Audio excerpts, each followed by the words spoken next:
კოლეგებო, მოგესალმებით, კვორუმი არის, შეგვიძლია დავიწყოთ ბიუროს ხდომა. განსახილველ საკითხებში გვაქვს თამბაქოს კონტროლის შესახებ განხილვა მეორე მოსმენით. მეორე საკითხად უმაღლესი განათლების შესახებ კანონშესრულება მეორე მოსმენით, საერთაშორისო დაცვის შესახებ კანონის პროექტი მეორე მოსმენით, პაკეტი.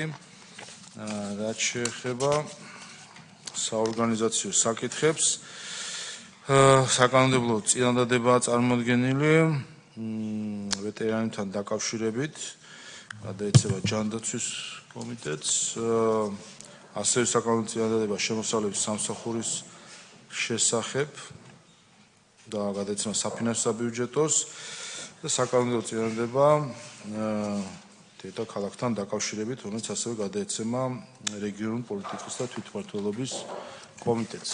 სხვა საკითხები თუ არ არის, ხდომა დახურული.